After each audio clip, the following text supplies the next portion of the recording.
Olá a todos e a todas que estão nos acompanhando pelo Facebook e pelo nosso canal Juntas na Contramão. Eu sou a irmã Sara e estou aqui hoje com vocês para bater um papo bem legal com a irmã Fabiana. Vocês que vêm acompanhando o canal Juntas na Contramão, a irmã Fabiana ela faz uma caminhada com as mulheres na Bíblia. Durante essa caminhada ela tem conversa com diversas mulheres, faz esse encontro com diversas mulheres. Só que hoje o encontro vai ser diferente. Hoje com quem a gente vai conversar vai ser com a irmã Fabiana.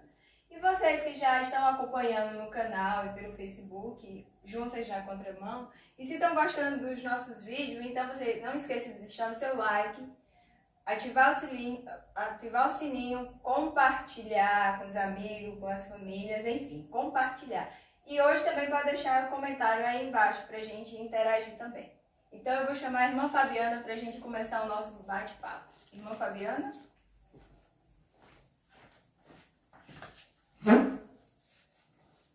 Oi, gente. Então, como a Sara já disse, hoje o nosso encontro é diferente, porque a gente vai falar de um novo tempo no Evangelho com as mulheres. E então eu quis convidar a irmã Sara para fazer comigo hoje, porque é justamente o encontro das mulheres, não era só uma. São várias mulheres que começam um movimento novo com Jesus. Na verdade, eu estou falando do capítulo 8 do Evangelho de Lucas, 8 de 1 a 3. Mas pequeno texto que fala que tem toda a importância para nós. Que diz que Jesus, depois que teve aquele episódio que ele acolheu aquela mulher do perfume, lembra que eu já falei? Aí está aí no canal. Diz que Jesus saiu dali, começou a andar por cidades, povoados, pregando o Evangelho, anunciando a Boa Nova. Ia com ele os 12, mas também mulheres acompanhavam Jesus. Umas que tinham sido curadas das doenças, dos espíritos maus, como por exemplo Maria Madalena. Ia com ele Joana, a esposa de Cusa, que era alto funcionário de Herodes, Susana e tantas outras que seguiram Jesus nesse movimento. Então, aqui a gente já inicia algo novo, já tem uma conotação nova, a partir dessa citação, desse encontro de Jesus aqui com as mulheres. Então, para você, irmã Fabiana, qual a importância das mulheres na caminhada de Jesus? A importância das mulheres na caminhada de Jesus é que elas trouxeram algo novo para ele. Primeiro, algo que, claro, com certeza deve ter dado muito o que falar. Na minha opinião, eu não tenho nenhuma dúvida de que um dos pregos que colocou Jesus na cruz, que pregaram nele, foi pela sua luta, o seu protagonismo para incluir as mulheres, a partir da mãe dele. Então, esse encontro de hoje, até então nós tínhamos, você é testemunha, de que a gente vinha falando de Jesus que se encontrou com aquela mulher que curou a sogra de Pedro, Talita, hemorroíça, Jesus que encontrou com a Cirofenícia, e que não tinha nem nome. Lucas aqui já dá nome a algumas mulheres, Madalena, Maria de Cleofas, Susana, Joana, e diz que elas caminhavam com ele em outros lugares e povoados. Então Jesus tira as mulheres da cozinha, Jesus tira as mulheres do anonimato e as coloca no centro da comunidade. E com mais um detalhe, o Evangelho está dizendo, elas custeavam a missão. Então elas tinham dinheiro também para ajudar a essas comunidades. Então a gente percebe aqui já algo novo. Não é mais só Jesus curando uma mulher e não disse essa mulher seguiu ele, não. Mas aqui está dizendo, muitas que foram curadas, demônios, doenças, começaram a dizer, não, aqui tem algo novo, nós vamos seguir e formar comunidades, ter voz, ter vez. Claro, a gente não pode romantizar que achou que era tudo mil maravilhas, mas se começou um movimento novo, algo novo com aquelas mulheres. Você costuma dizer que as mulheres dessa época aí romperam o sistema opressor, onde deixavam elas de lado, invisibilizadas, e que elas, como você acabou de falar, iniciavam algo novo. Que novo era esse?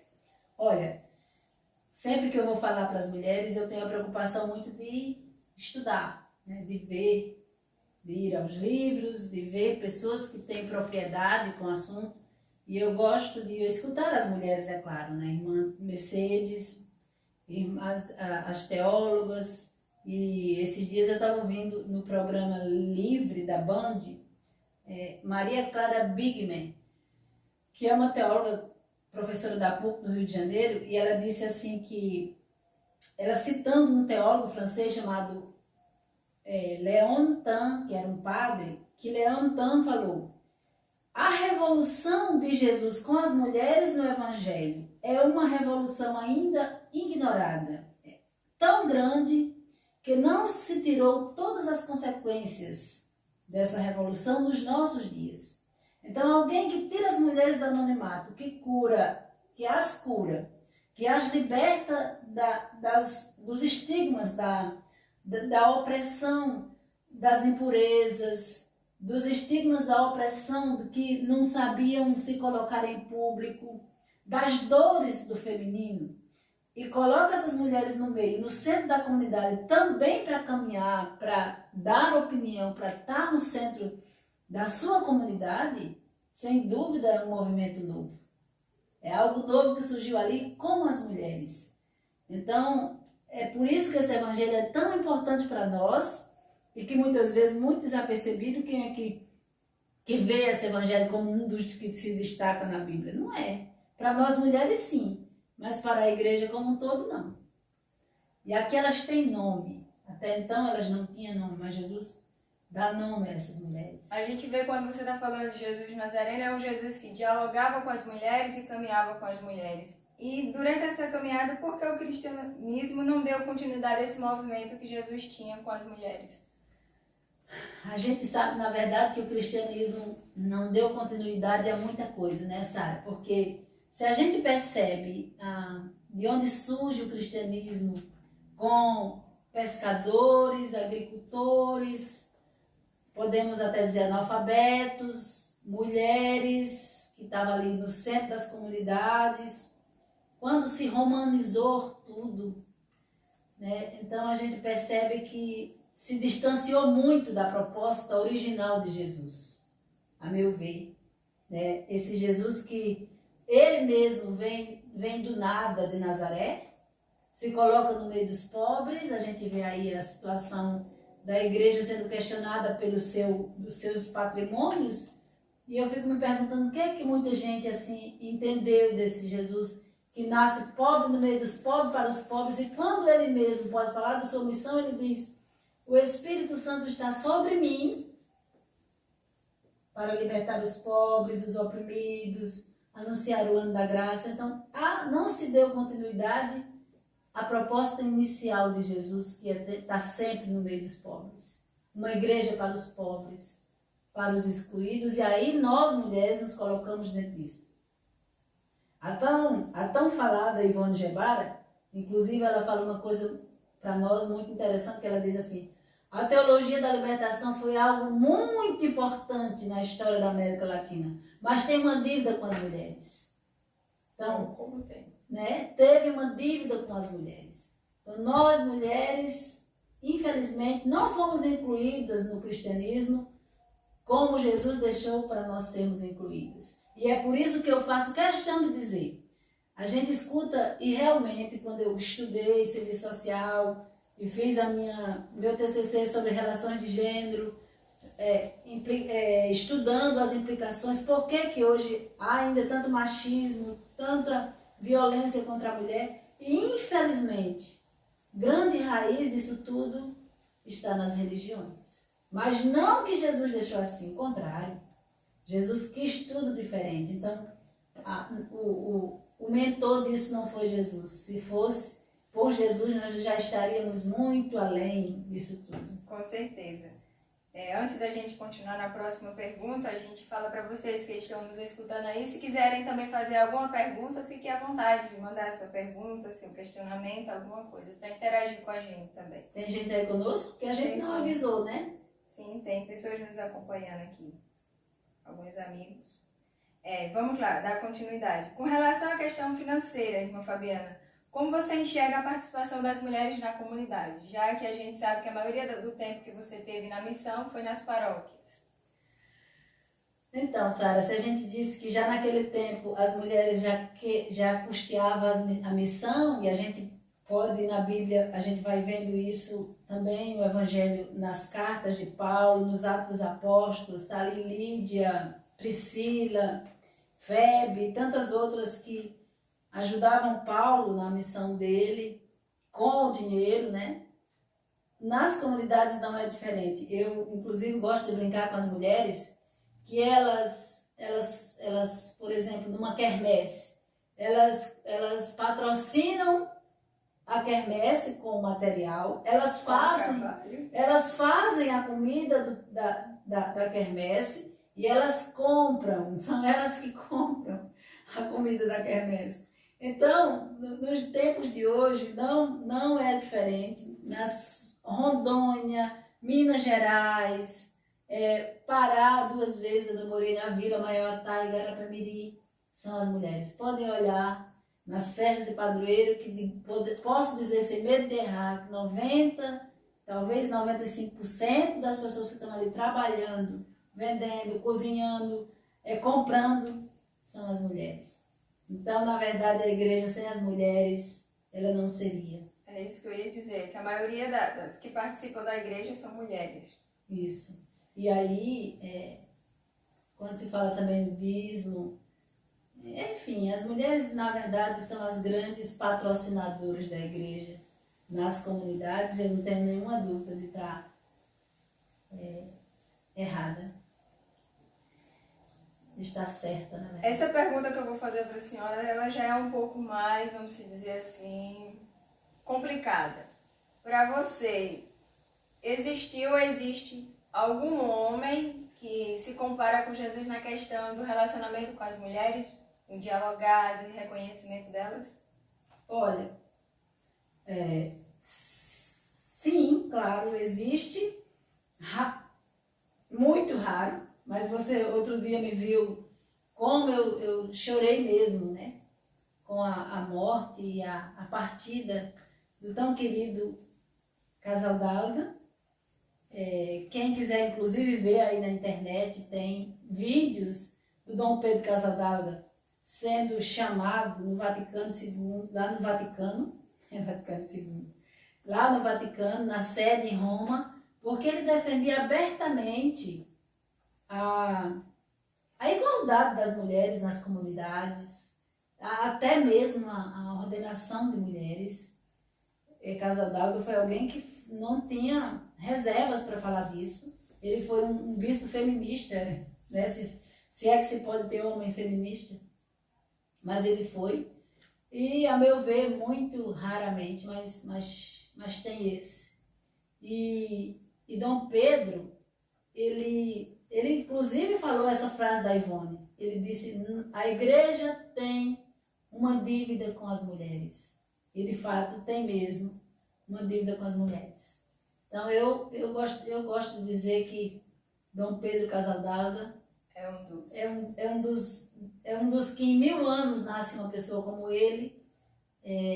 Eu não cheguei a ver pessoalmente, infelizmente, mas este homem foi um dos homens da minha vida. Então dá pra gente ainda ter um pouco de esperança que pode mudar? Olha, eu acredito que a partir agora falando de forma geral, não só para dentro da igreja, mas você sabe que até o fato de nós duas estarmos aqui dialogando, muitas mulheres chegaram até a morrer por isso, né? Das mulheres terem a oportunidade de falar, das conquistas que nós já tivemos atenção de trabalhar, de votar, foram muitas que conquistaram. Então, nós mulheres, não pensemos que vai ser os homens que vão dar nas nossas mãos as conquistas que a gente tem que obter, né? Então, somos nós que vamos ter que lutar por isso. Eu ainda acredito, talvez eu não vou alcançar, mas nós ainda vamos ter uma igreja mais aberta pela dor. Não vai ser por amor. Não vai ser porque se acha, porque eu morei nas paróquias, eu vivi na Amazônia, eu sei o que a Amazônia se tornou, E eu sei que se a Amazônia tivesse a Igreja da Amazônia, a Igreja do Brasil e a Igreja Católica tivesse, nós mulheres, mais autonomia para estar ali dentro da Amazônia com o povo, ela seria outra. Não seria hoje uma Amazônia totalmente entregue nas mãos de tantos invasores evangélicos, que a gente sabe que tem igrejas, aqui eu não quero atacar os evangélicos, mas a gente sabe que tem igrejas evangélicas muito sérias, muito responsáveis, que levam a sério o evangelho. Eu comecei citando o pastor Henrique Vieira, mas tem outras que deturpam o evangelho e está muito presente em todos os lugares da Amazônia. Como a gente sabe, em todos os lugares tem pessoas desonestas, né? É. Então, para você, como retornar essa caminhada de igualdade entre os homens e mulheres na sociedade, na igreja, no todo? Acabei de dizer, só se nós mulheres começarmos a lutar, né, a entender nosso papel. Porque o que eu acho é que, na verdade, as mulheres ainda não descobriram a força que têm.